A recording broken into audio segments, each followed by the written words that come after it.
All right, hello everyone, and welcome to Office Hours, where we answer questions, give philosophical perspectives, formulate and explore arguments, and deep dive into particular topics of your choice.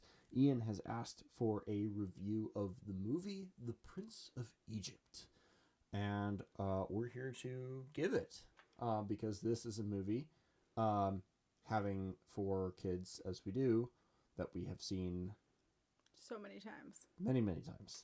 Yes. And it's an extraordinary movie. It is such a well done, such a cinema. What's the proper conjugation for that? Cinematic. Cinematic. There we go. I was thinking like cinematographic. Yeah. Cinematic. There we go. Some of the well, why don't I let you talk about because you've got a lot of opinions about this movie. Mm-hmm. Some of the background, we can talk a little bit about just what makes it musically and visually such a masterpiece. And then we can get into some of the themes. Some of like what's going on at not just the theology and literary, but also the cultural level there. Because there's a lot of interesting stuff going on there too. The TLDR is that it's a great movie and you should watch it. Yes. Regardless of whether you believe in God, whether you're Christian, Jewish. Which we're not on either of those. But it's a terrific movie. I bought it on purpose for Christmas, I think, for the kids. And one of our children, the littlest one in particular, loves it. And my oldest was like, thank God we're watching Prince of Egypt and no more Frozen. So she was so over Frozen. She's like, I just like Prince of Egypt. I'm like, the music is terrific. This was a correct opinion. So why don't you give the audience a quick backstory on the sort of the filming company stuff behind it? Because there's an interesting backstory to how the Prince of Egypt came to be. Wasn't like Spielberg involved in this? Yes. So the thing is, I love this movie and have loved it for years, and I also love being deep in the lore. So I did a bunch of research into the history of Prince of Egypt, and which means knowing a lot about the film and production houses that made it. And so I think I mentioned this in the podcast that we did on Hercules, but I couldn't come up with his name at that moment. The name I was looking for was Jeffrey Katzenberg. So Jeffrey Katzenberg used to be a producer and I think director at the Disney Corporation. And so all of those Disney Renaissance movies you can think of, like Aladdin and Little Mermaid and all the way through like Mulan, are all Jeffrey Katzenberg films. And he was very much like competing with Don Bluth back in like the late 80s, early 90s, making just banger films with great music. Alan Menken did all the music. Dream Team, like just excellent movies. This is why they called it the Disney Renaissance, right?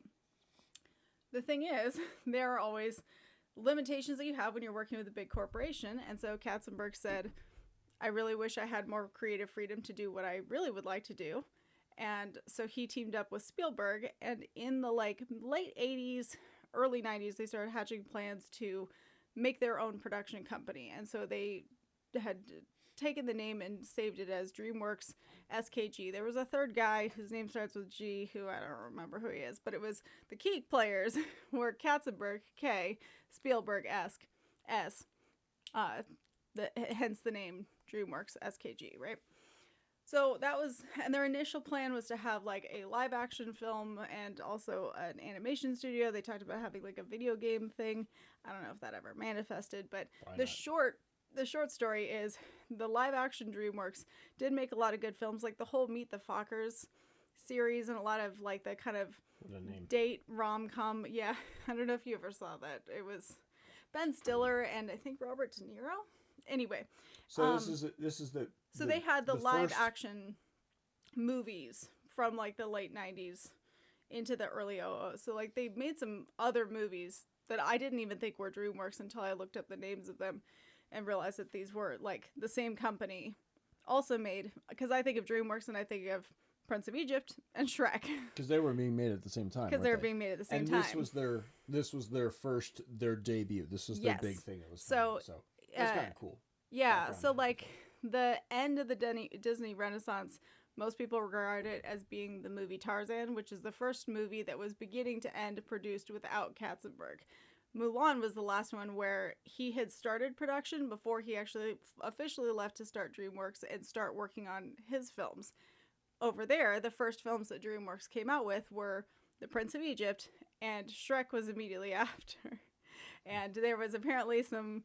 Shrek was the project you got sent to if you weren't liked or weren't doing something. If you weren't doing really good, you got Shrek'd, and you got sent to the basement to go make literally one of the best movies probably as good that as has ever been made. Yeah. But anyway, so all that to say that if you think about why is just cinematographically, see, there we go. Cinematically, why is it so visually beautiful and why is it so good? Especially like when I think of Prince of Egypt, I think of these big scenes in the desert. I think of the beautiful, like the beautiful panning. The use of color is amazing. So good. And we'll like have to talk about just the plague sequence. And all the shots are so like they have visual weight to them. Like I think specifically of the scene at the very, very end of the movie when they're going through the Red Sea and he parts the sea and there's like you're walking through the water and you see like all the ocean animals and stuff. Oh my gosh, yeah. So beautiful, all hand painted. Like that was all human illustration. And those scenes, you just once you realize that that's Spielberg, you're like, oh, duh. Yeah, that makes sense. For someone knows how to give them that feeling. Yeah, and even in illustration, it has that gravitas that you would imagine from like if we were on site doing this in a real place. I know we're almost already 7 minutes in, but for those of you who don't know, The Prince of Egypt is a dramatic animated narrative retelling of the Exodus story. Yes. Specifically, like the Jews have been enslaved in Egypt. It opens with they're already enslaved and they're Whips. cracking the whip and they're all having to make these bricks to make the pyramids or whatever it is they're making. And it's horrible, it's oppressive, it's everything bad about slavery that we've seen in like America, right? And there's this and song is calling Deliver Us. for deliverance from God and but Moses and in that opening sequence, of course, is the infamous command that all the firstborn boys must be killed Of the slaves. of the Jews, right? Yeah. And so Moses is, of course, this Jewish boy who is saved. His mother puts him in a basket in the Nile River, and he narrowly dodges all these hippos and crocodiles and stuff in this basket that just by luck, winds its way into the part of the Nile that is the palace. And he gets found from the river and raised as an Egyptian prince. And then because when he gets older, he he comes to terms with the fact that the Hebrews have been enslaved, and he starts to feel like this is not right, and he ends up killing someone, so he has to flee into the desert. Well, he recognized he comes to discover that he is one, and how did he come to discover that? He was out. So, if we're going full, it's been a while since I've seen this movie like a dozen times. I saw it 3 days ago. So, the essential sequence is, so he is picked up by the Queen of Egypt, who is you're gonna have to remind me of the first pharaoh's name. Seti's wife. Yeah. She says, this is a gift from the gods. This is my baby now. She already has Ramesses. Mm-hmm. And the next scene is this chariot race. They're like being playful brothers, getting into mischief. And that's when Seti lays down the law that like, you guys are making mischief. You're knocking stuff down and whatever. I'm building an empire. I cannot be the weak link. You inherit this soon. You can't be the weak link when you take this on. It's such an interesting mirror to, because about a year and a half ago, or maybe 2 years ago, we had a podcast about Silence, the Martin Scorsese film, and there the most Christian man who survives is the weak man. I forget what his name is. Hang on, you're getting into the theology. Like Let me catch people up on the sequence of events. I have to prime them because we have the inversion here. Now it's like the strong Egyptian royal pharaoh. Yes. He's a strong man. Like so he's the antagonist because he's strong. Yes. So, and he's the one building pyramids. Like we come in on the like working on the Sphinx, which I think if you were to ask, not quite right. yeah, I think if you asked an Egyptian, like an expert, they'd be like, well, I mean, some of these things were built on different days, Yeah. But I guess the Jews what's are 1,000 years here or there, Yeah, the Jews are really good at moving stuff. So, inside familial joke there. Well, I think everyone knows that the Jews moved a lot of rocks. Okay, babe, that's not news. Anyway, so as they're age and whatever, and they are brought to like this coronation type thing, and that's when it's sort of like he's the prince regent, whatever. Ramses is, and they bring out Zipporah, who is this slave girl from Egypt that they like captured. Ethiopia. Yeah, we're already in Egypt. Other E-named country. Yes. Who they bring into, like, I think they offered it sexy. to so sexy. Yeah. Inordinately sexy. And I think they give her to Moses very much against his will. And she's kind of made a fool. Well, so in letting her go and giving her mercy, that's how he ends up walking the streets and stumbles upon his older sister, who's like, by the way, you're one of us. And that's right. Yes. That's right. And then he has this crisis of conscience, basically. Yeah, and that's where Jeff Goldblum says, like, hey, she's kind of crazy. Like, I think it's like his cousin. I'm not sure how he would be. If it's her, if that's the brother, then obviously that's not the first. Moses can't be the firstborn. So I'm not, again, don't question me on the biblical part, because I don't know. But anyway, they're all related. And she starts to sing the song that their mom sang to him. And that's when he's like, flashbulb memory. Oh my God. Goes back to, back into the temple. And that's where we get the All I Ever Wanted sequence. The All I Ever Wanted song. And we also get these hieroglyphics telling like a caricatured story of the whole killing of all the Jewish babies and like this culling of the slave population. Just very psychedelic. Yeah, and it's very upsetting. So he goes to Seti and says like, what the hell, man? And Seti's basically like, I had to. Like, what? I can't have an uprising. Grew too numerous. Yeah, like risen against us. What do you want Patrick me to do? Stewart? Yes. Yeah. This is also a star-studded cast, by the way. Ray Val Kilmer, Michelle Pfeiffer, Sandra Bullock, Jeff Goldblum, Martin Short, and who's the other one, the taller one?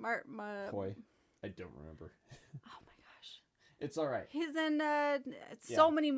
Steve Martin. There you go. There we go. So anyway. So he flees, right? I think he goes and tries to say something to Ramses, and that's how he ends up accidentally killing the slave, because now he's got pity for the Hebrews now that he realizes he's one of them. And he sees this very old man being whipped, and he tries to stop him, and completely by accident, we accidentally knock him off of knock the Egyptian. The biblical story, he like beats him to death. In this depiction, he knocks the Egyptian off of the scaffolding to his ultimate death. And Ramses like, it's fine. Well, I'm the I'm about to be the pharaoh. Like, I'll just wallpaper over it. Don't worry about it, man. You're pardoned. And he's like, no, I can't live with what I just did. Take all my raiments. I'm leaving. And so he goes off into the desert. And that's how he stumbles upon Zipporah and her tribe and spends some time out in the woods with them. I think so. I always want to call them the Bedouins, and that is not who they are at all. Not terribly far off. Similar lifestyle, but they're these nomadic, goat herders, pastoral, wandering people in the desert to the south, basically. And to my understanding, they're not Semitic people. Nope. But they're the ones who give us the song about, like, look through heaven's eyes. Like, let's look beyond, like, what we accomplish or what we spend our money on. Look at the world and your life the way that God would. He ends up marrying Zipporah. They're like the hippies of the, 1000 BC era. Yeah. And so, they're having a good time. They're living there. He's, like, no longer dressing like an Egyptian. He lets his beard grow in. He's like having a good time, gets married to Zipporah, but then comes the burning bush, the call to adventure, so to speak. It says you have to go back, and you are going to be, God is telling this to him directly, you are going to lead my people out of enslavement. Yep. And it's actually, that's an interesting thing too, because Val Kilmer does not, though he went to Juilliard, does not sing as Moses. And more random facts, he played Moses in a different movie and sang as Moses in a different movie. But for some reason, Val Kilmer does not sing his own songs. Ray Fiennes does sing his part. But well, he let's save that for the he uncreditedly does Val Kilmer is also the voice of God. So he speaks to himself as the burning bush. But he gave his own, so he was the voice of God and Moses in this movie. So anyway, so he returns to Egypt. All the plagues begin. Well, there's the meeting with the brother, which is like a really touching scene, actually. He returns because he had the signet ring this whole time, and he gives it back. And the way they do the expressions of these characters is extraordinary. Yeah. It was supposed to symbolize something about his role as like the royal advisor, and so in coming and saying his Egyptian identity, essentially. Yeah. And his Ramses is just like the facial expression sequence of like heartbreak to loss to anger is like so well perfect. captured. And then you get the I do not know this god, but basically we'll go to war, sorcery war over it, because it's basically Moses as sorcerer for Yahweh against Hotep and Hoi, these very strange Steve Martin and Martin Egyptian priests who are channeling their gods, and they can both do magic, right? They can do almost everything that Moses is doing, technically. Right, but like we can do it better if on Moses. They do have that's the song you're playing with the big boys now. Honestly, I can't. It's amazing. That's like my least favorite song. It's fun. I'm just impressed with the way that they're able to say your big boys in a way that doesn't sound just terrible. That could be done so poorly, and they managed to do it well. They did. They where pulled it doesn't off. sound hokey. But anyway. There's like, you've got this new god that's challenging the old gods that have served the Egyptians for hundreds, if not thousands of years. Classic dynamic of new god entering the pantheon, which see with Dionysus and the Greeks and so forth. But then as this tension escalates, we end up with the best song in the movie, which is The Plagues. You give the audience your little spiel about the music here. I don't know. Maybe I can find it, and if I can find the video, I'll try to link it. In the description here. There is a guy who does music analysis, and he's on like Instagram. I'm sure he's on TikTok and all the other places. But he explained, so I will repeat what he has said. This is not my original thought, but one of the things that makes a lot of the music is great. In the All I Ever Wanted song, he talks specifically about how they have a triplet 6/8 time music, but the singing is in 4/4, which creates that like urgency in the music that really propels that All I Ever Wanted song, and we get a reprise of that during part of the Plagues. And in the song The Plagues, you've got kind of a choir that's like dun dun dun through the streets, da da da da, like the choir. It's the voice of God. It sounds like a magic incantation. Yes. It sounds like someone is. It sounds like God, coming through, because it starts as like a fog that's coming through the streets. Because I think I don't remember all the details, but you've got that element, which is this like triplets thing that you're talking about. But then there's that choir that breaks into the bup bup bup bup bup bup bup bup. The words are very staccato, and they're driving. They're conveying, like it sounds like a choir, right? Ray Fiennes comes in, and whenever he is singing, Val Kilmer. Not Val Kilmer. Not Val Kilmer sings as well. I'm getting specifically to the interesting part of the tail end of the song where Ray Fiennes is singing and Val is singing. So we're jumping through to the middle part. Beloved, I am not a music analysis guy, and I don't remember his entire video. The point is that there's Rafe's singing. He's always ever so slightly ahead of the beat. Mm-hmm. And whereas Moses, whoever's singing Moses, Ray Fiennes is Ramses. Ramses. not Val Kilmer, is always slightly behind the beat, Moses. which creates this little beautiful tension that's like they're still on the beat, like they're still together, but it conveys with the way that they are articulating it in the song, right? Like it conveys the urgency, the intensity that Ramses is feeling through this sequence. The need to maintain power, to maintain and to be control, first and to be strong, hard, to not break the chain. Yes. Whereas Moses is a lot more resigned. Reactive. Yes, much more resigned to the fact that this is what has. Yes. Yeah, this has to happen. Yeah, and the last, like the very tail end notes, you got Ramses saying, "I will not let your people go." You've got Moses saying, "Let my people go," hitting that go note at the end and holding that in the 3-part harmony. And this is of course the part that like gives it sort of biblical overtones too, right? So it's like, again, very very well composed. You've got the two guys who are a little ahead of the beat, a little behind the beat, stacked on top of each other, but it's the choir who has the high note. So God's coming out on top here, right? On the beat. And on it forms this triple harmony that concludes the song. And so it's like very good musical composition. Like this is thoughtful stuff that like is just really well done. And it's of course paired with this unbelievably visually compelling scenery going on, with the fire coming down and the Sphinx's eyes lighting up as the fire goes into the rocks, and the use of color to illuminate Ramses in blue and Moses in red is just amazing. So well done. And we're left at the very end of that with the fact that Ramses' only son is now the victim of the last plague, which is the mirror of the opening. Yeah. And so Ramses, of course, is predictably devastated, and Moses, out of brotherhood, goes to him and says, like, "I'm really, really sorry that it came to this. Go, leave me." And Ramses was like, get out, take your people and get out. Yeah. Well, I'm going to chase them. So we get the last song is the song with the women where they're marching out. They're like, "Oh my God, I didn't know that this was really going to happen. Like, you know, I had faith.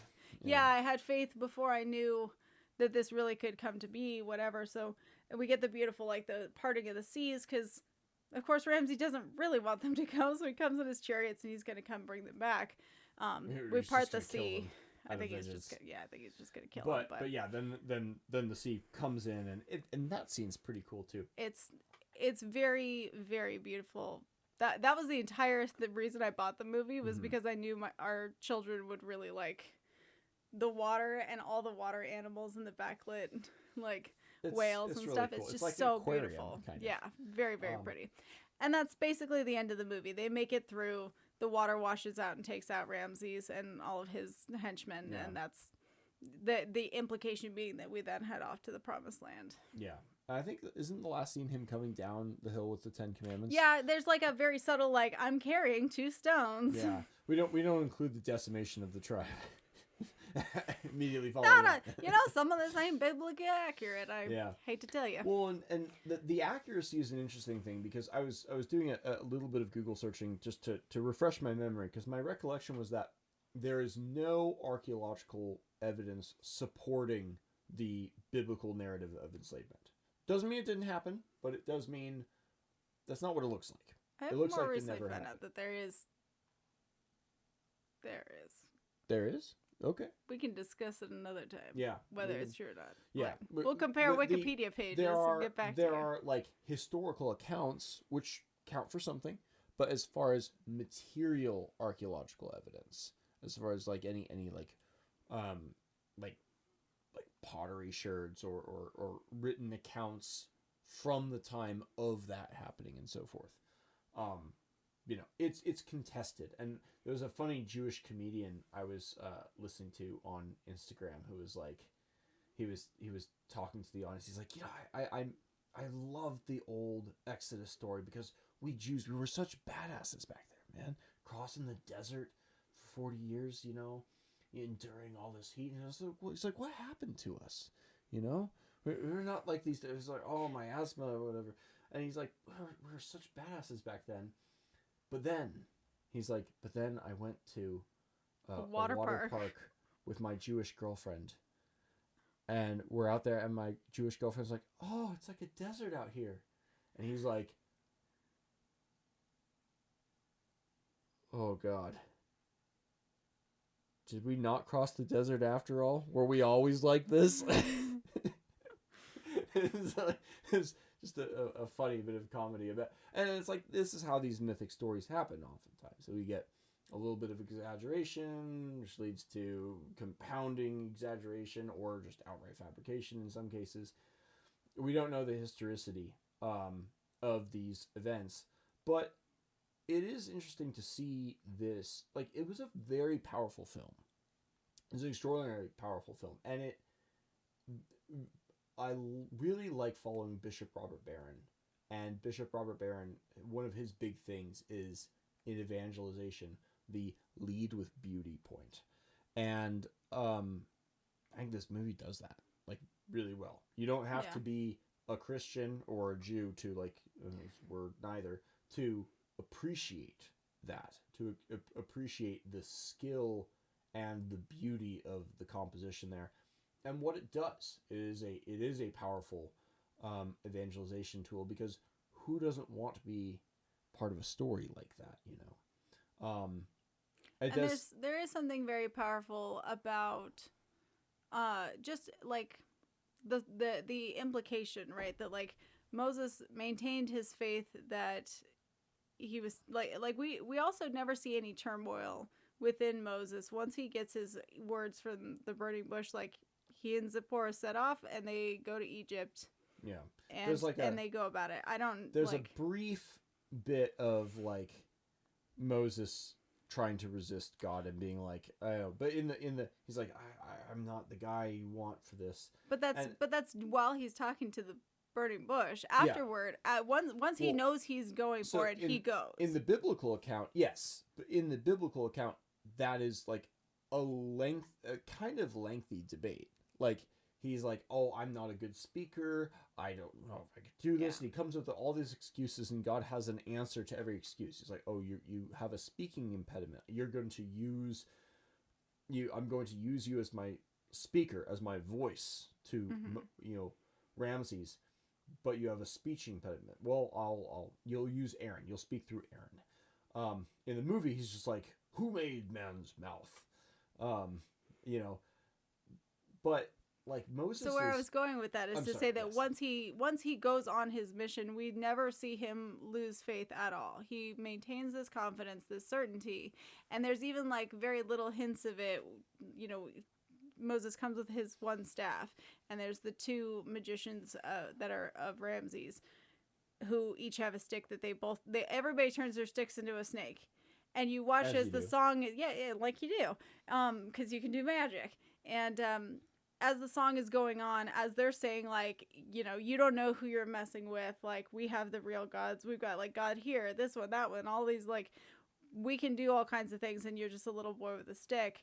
You see in the shadows the two vipers being eaten by Moses' snakes. So, like, there's a lot of symbolism there, and there's this, like, there's something remarkable about having, like, very unshakable confidence. And, of course, for a plethora of reasons, we kind of sympathize with Ramses. We, personally, individually, kind of sympathize with Ramses, because it's like, if you believe that this is the most important, like you really are the, like, a linchpin in a dynasty, of course, you're going to do what makes most sense to try to maintain and grow that dynasty. And so that tension is between, like, your God. They both believe in their gods. They both believe that they can do magic. Moses is never shaken in he has a lot of humanity that he still expresses to Ramses, and I think that's where Ramses as a character is the obvious villain, is that he never breaks faith. Moses never loses faith, but he expresses his humanity many times, trying to reach Ramses peaceably. And there's something, very like, I don't know, there's some kind of moral that parents teach kids in that, but we're not going to bring that moral up if we talk about, like, Abraham Lincoln, for example. I mean, that's a tricky one because we want to free the slaves, but only because it's useful to not lose the South. Like, the South is trying to leave, and he's like, no, you can't leave. Yeah, don't and go. We're going to free the slaves in order to make sure that doesn't happen. The whole everything gets a little complicated there, doesn't it? Different times, people. But yeah, like I sympathize with Ramses just at a theological level, because here we have another depiction of this, like, we're going to demonize strength thing going on. Yeah. And it's the same thing I was mentioning before with silence, but it's a fairly persistent biblical theme, and it's made explicit in this ending song. You know, who knows what miracles you can achieve, though hope is frail, it's hard to kill. And it's the victory of frailty and the meek and the slave over the strong master. King. Yeah. It's very like Nietzschean in the thing that Nietzsche hated, the master versus slave morality thing. Though it's we're projecting contemporary thinking backwards a few thousand years, but yeah, it's one of those films that I think has an underrated emotional and cultural impact on especially millennials, like our generation, just because of how powerful of a film it was, visually and musically in particular. Yeah, even whether you necessarily whether this necessarily becomes an evangelizing piece or not, they also made a second follow-up film called Joseph, King of Dreams, and it was not that good. No. We got the box set, and they were that one's not that good. It was like trying to do it, but it lacked the grandness. Yeah, it had the story itself that they were trying to depict was so much smaller in its scale. Yeah, like when you're raining frogs and then you kill somebody's son, and then you're like covering everyone with boils and all the cows die. And there's like it's a little raining more fire and walls of water, and it's a little more dramatic. Yeah. Than I don't know. I saw things in my dreams and eventually made it in with the king. Yeah. You're like, okay. Yeah. What I mainly got out of this was that your brother sold you to slavery on purpose. That was the main takeaway I got from Joseph, King of Dreams. I was like, your brother did not like you. Brothers were jerks, but like also maybe you kind of deserved it. Like, he was being a bit of a dick. So it's the. Again, God's choices of heroes are always interesting. Counterintuitive is how yes, counterintuitive. Remember, all of the qualities that you need are coming from God, not from you. God uses the weak to humble the strong. He also uses the insufferable, arrogant younger brothers, baby brothers, to humble and humiliate the just the normal people. Just little brothers, man. Can't trust him. Well, that's probably a good place to end this. It is a good movie. Definitely recommend it. It's beautiful. The music is good. And visual inspiration. All the actors are good. Such a good example of just quality. It's just a good movie. Yeah. So, all the good movies were made between 1999 and 2004, and apparently, according to my research, they were all made by DreamWorks. So yeah, well, I mean, Vertigo is pretty good. The last good era. Well, I would say the second Disney Renaissance was definitely over at DreamWorks, and kind of ended around 2005, in my opinion. More on Sierra's Disney opinions. I have strong opinions about children's movies, if you care to ask. We've seen a lot of them. Anyways, thanks so much for listening to this. Do check it out. I'll try to find that link to the musical I'll try to find the music guy. And we'll go from there. Thanks so much for listening, and take care.